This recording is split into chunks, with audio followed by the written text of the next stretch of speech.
दीजिए, ये वीडियो का उद्देश्य सिर्फ आपका मनोरंजन है। मैं किसी प्रकार से ये नहीं कह रहा कि भूत एग्जिस्ट करते हैं या नहीं करते हैं। आप भूत में बिलीव करते हैं, आपकी मर्जी, नहीं करते हैं आपकी मर्जी, भाई तुम्हारी जिंदगी है, जो मर्जी करो। यह सिर्फ एक स्टोरी है जो मैंने सुनी तो मैं आपको सुना रहा हूँ। धन्यवाद। क्या आप लोग भूतों में विश्वास करते हैं? नहीं। अच्छी बात है, मैं भी नहीं करता। आज का स्टोरी टाइम थोड़ा सा अलग होने वाला है। अरे ऐसे कैसे बोल रहा है, ढंग से बोलना। माफ करना, इधर उधर निकल जाता हूँ। तो आज की स्टोरी है शिलोंग मेघालय की रोनिका की। वो घर जहाँ पे हम रहते थे वो बहुत क्रीपी है। जब भी मैं जाती हूँ ना वो घर से, मुझे बहुत डर लगता है। अभी भी वहाँ पे बहुत नेगेटिव वाइब्स आते हैं। तो ये स्टोरी स्टार्ट होती है बैक इन 2017 जब रोनिका अपनी फैमिली के साथ एक नए घर में शिफ्ट हुई थी। एंड ऑनेस्टली जब रोनिका ने मेरे को उस घर की फोटोज भेजी तो मैं समझ सकता था कि ये स्टोरी डरावनी क्यों है, क्योंकि वो घर देखने में ही काफी ज्यादा स्कैरी लग रहा था मेरे को। बट ये चीज ऑब्वियसली रोनिका और उसकी फैमिली को तब नहीं पता थी, बट पता चलने वाली थी। तो अभी इस नए घर में शिफ्ट हुए रोनिका और उसकी फैमिली को ज्यादा से ज्यादा 1-1.5 हफ्ता ही हुआ था। एंड रोनिका को वहां पे बहुत ज्यादा नेगेटिविटी फील होनी शुरू हो गई थी ऑलरेडी। उसको हमेशा लगता था कि इस घर की वाइब बहुत ज्यादा नेगेटिव है। एंड वो अपने घर वालों को भी बोलती थी कि उसको घर में कुछ अच्छा नहीं लग रहा। लेकिन हर स्केरी मूवी की तरह घर वाले वर लाइक कोई नहीं, अभी नया घर है, तुम्हें अडेप्ट करने में टाइम लगेगा वगैरह वगैरह। मुझे आज तक नहीं समझ आया कि जब बच्चे बोलते हैं कि कुछ गलत है तो माँ बाप मानते क्यों नहीं है। लेकिन इसके बाद जो जो चीजें घर में होने लग गई उसके बाद उन्हें मानना ही पड़ा। रात के 2 बज रहे थे, घर के सब मेंबर्स सो चुके थे और अचानक बाथरूम में से ठक ठक ठक ठक आवाज आनी शुरू हो गई। ऐसा लग रहा था मानो कोई बाथरूम में से निकलने की कोशिश कर रहा है। लेकिन शॉकिंग बात तो ये थी कि घर के सभी मेंबर्स सोए पड़े थे। तो फिर बाथरूम के अंदर से कौन नॉक कर रहा है? कोई चोर या फिर कोई बहुत ही ताकतवर बिल्ली? हो सकता है ना, मतलब अब धीरे धीरे नॉकिंग की आवाज बढ़ती जा रही है, रुक ही नहीं रही है। एंड इतनी बढ़ गई कि उसको अब इग्नोर नहीं कर सकते। तो रोनिका की मम्मी हर हॉरर मूवी की मम्मी की तरह जाके चेक करती है कि एक्चुअली में कौन कर रहा है ये आवाज। मैंने मम्मी को कहा था नहीं जाने को वहाँ पे, पर वो आवाज आ ही रहा था उस टाइम भी। और आपकी मम्मी कौन है बोलते हुए जाके चेक करने चली गई। हाँ, तो आपने मम्मी को बताया नहीं? मम्मी टिपिकल हॉरर मूवीज में ऐसे ही होता है। कौन है? कौन है? भूत ठक ठक आवाजें कर रहे होते हैं, नहीं जाना चाहिए वहां पे। मम्मी जब वापस आई थी मैंने तब उन्हें कहा था कि मम्मी आप क्यों बॉलीवुड मूवी की मम्मी की तरह बन रहे हो। हाँ, एग्जैक्टली। तो वहां पे एक्चुअली में कुछ हुआ था। मम्मी ने दरवाजा खोला नहीं क्योंकि अंदर ही अंदर मम्मी भी डरी हुई थी। फिर सही है। लेकिन ये तो भूतियापंती की सिर्फ स्टार्ट थी। इसके बाद तो चीजें और ज्यादा अजीब अजीब होने लग गई। सबसे पहले तो रोनिका की नानी जो उनके साथ ही रहती थी, उनकी तबीयत अचानक से ही खराब होनी शुरू हो गई। एक दिन रात के 1-1.5 बजे किचन में से बर्तन खड़कने की आवाज आनी शुरू हो जाती है। चेक करने पे पता चलता है कि एक खाने के बर्तन के ऊपर लगा लिड जो होता है ना, ढक्कन, वो अपने आप हिल रहा था। उसमें ना ही कुछ खाना था ना ही वो गैस पे रखा हुआ था, बस रैंडमली पड़े पड़े उसके ऊपर का ढक्कन अपने आप हिले जा रहा था, एज इफ कोई उसको खोलने की कोशिश कर रहा है बट खोल नहीं पा रहा। But even after all this Ronika के घर वाले उसके सामने कभी एक्सेप्ट नहीं करते थे कि शायद घर में सच में भूत हो सकता है। लेकिन इसके बाद जो हुआ, उसके बाद रोनिका ने तो डिसाइड कर लिया था कि अब वो इस घर में नहीं रहने वाली। रोनिका अपनी नानी के साथ सोती थी। उसकी नानी राइट साइड पे सोती थी एंड वो उनको हक करके पकड़ के सोती थी क्योंकि ऑब्वियसली उसको डर लगता था। लेकिन एक दिन सोते सोते करवट लेने के लिए रोनिका लेफ्ट की तरफ घूमी एंड उसको ऐसा लगा कि उसने किसी को टच किया है। वहां पे कोई था, वो कोई ब्लैंकेट नहीं था, बट व्हाट वाज इट? मैंने उसे सच में टच किया था। वहां पर मेरे और नानी के अलावा कोई और भी था। तो did you open your eyes and check वो क्या है? इतनी हिम्मत नहीं हुई?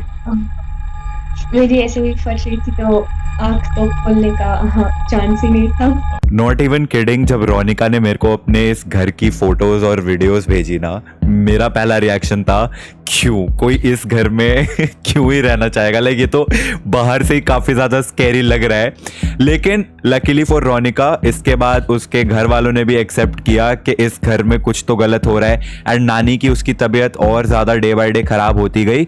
एंड इस वजह से फाइनली फर्स्ट लॉकडाउन से पहले they shifted to a new house. अब शिफ्ट होने के बाद रोनिका की मम्मी नानी और नानी ने भी रोनिका के साथ अपने भूतिया इंसिडेंट्स शेयर करे, जो कि वो पहले इसलिए नहीं बताते थे क्योंकि बच्चे डर जाएंगे उसकी मम्मी ने बताया कि कई बार सोते हुए उनको बेड के आसपास शैडोज दिखी है। एंड उसकी नानी ने तो एक बहुत ही फनी इंसिडेंट बताया कि कई बार रात के टाइम पे कोई उनसे खाने को मांगता था, कोई बंगाली में उनको कहता था कि खाना दे दो, खाना दे दो, जिस पे उसकी नानी क्या रिप्लाई करती थी तुम खुद ही सुन लो। हमेशा उनके सपने में सपने में अब पता नहीं क्या था, पर उन्हें हमेशा से कोई उन्हें बोलता था कि कुछ खाने को दो, कहते थे बंगाली में कुछ खाने को दो, खाने को दो।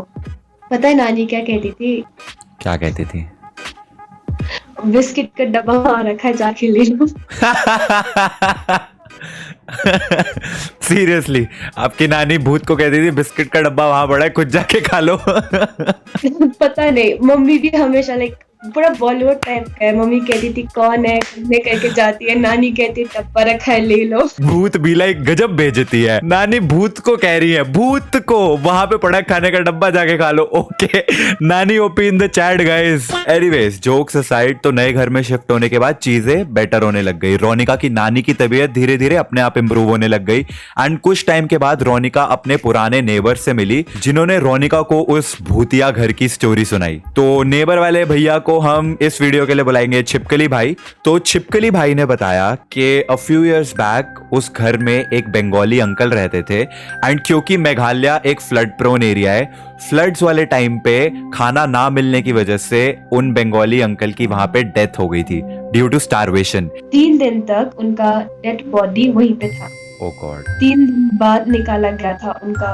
बॉडी वहां से। 3 दिन के बाद जब उनके नेबर्स ने नोटिस करा कि अंकल के घर से कोई आवाज नहीं आ रही है और अंकल भी बहुत दिन से दिखाई नहीं दे रहे हैं, तो उन्होंने घर का दरवाजा तोड़ के जब चेक करा, तब उनको पता चला कि उन अंकल की तो काफी दिन पहले ही डेथ हो गई थी ड्यू टू स्टारवेशन, खाना ना मिलने की वजह से। एंड रोनिका की नानी ने कई बार ये बात बोली थी कि उनसे रात में कोई खाना मांगता था। एंड किचन में भी खाने के बर्तन खड़कना। तुम समझ रहे हो मैं क्या कहने की कोशिश कर रहा हूँ? Don't you think it all make sense? अच्छा छिपकली भाई ने ये भी बताया कि रोनिका की फैमिली के शिफ्ट होने से पहले उस घर में एक आंटी शिफ्ट हुई थी, जो कि बहुत हेल्दी थी, लेकिन विद टाइम उनकी तबीयत खराब होती गई एंड शी पास्ड अवे। इसके बाद रोनिका की फैमिली आई एंड वो लोग चले गए। एंड उनके बाद एक हैप्पीली मैरिड कपल शिफ्ट हुए उस घर के अंदर। उनका एक बेबी हुआ और बेबी बॉर्न होने के 1 हफ्ते के अंदर अंदर लड़के ने छोड़ दिया घर। ही लेफ्ट, ही जस्ट लेफ्ट। सो बेसिकली उस घर में जो भी रहा, आपसे पहले जो मणिपुरी आंटी रहती थी, फिर आप लोग आए, आपकी नानी की तबीयत खराब होने लग गई, फिर आपके बाद जो कपल वहां पे रहने आए वो उनका तो स्प्लिट ही हो गए शायद। तो कुछ तो उस घर में ऐसी दिक्कत है। हाँ, घर में दिक्कत है। द कर्स्ड हाउस, ये अच्छा टाइटल है वीडियो के लिए।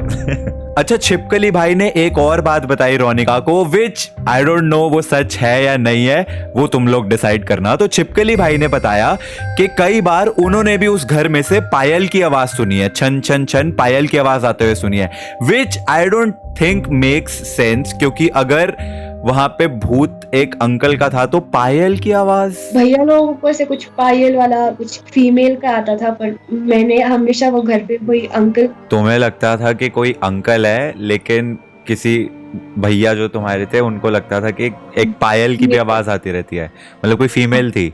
हाँ, पता नहीं अब वो कौन था, क्योंकि मुझे या तो वो हो सकता है वो अंकल ही जो थे वही पायल पहन के भागते थे। हो सकता है, मतलब इट्स हिज चॉइस। अब ऑब्वियसली बहुत सारे लोग होंगे जो बोलेंगे ना ना ये बिल्कुल सच नहीं है, झूठ है, फेक है। कुछ लोग बिलीव भी करेंगे। सच क्या है हु नोस, मेरे को नहीं पता। But I honestly enjoyed this story. आप लोगों की स्टोरी सुनाने में एक्चुअली बहुत ज्यादा मजा आ रहा है। एंड कौन होगा हमारी नेक्स्ट स्टोरी टाइम वीडियो के लिए रिस्पॉन्सिबल, वो तो आपको तभी पता चलेगा जब आप इस वीडियो पे लाइक करोगे। Thank you so much.